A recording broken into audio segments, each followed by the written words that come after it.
Merry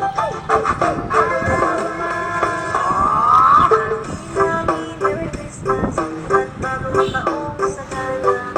Pasko ay ipagdiwang ang araw na dating.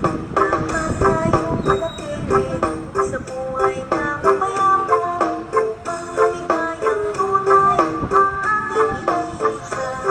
Merry Christmas, Merry Christmas, Pasko, anong saya. Happy New Year.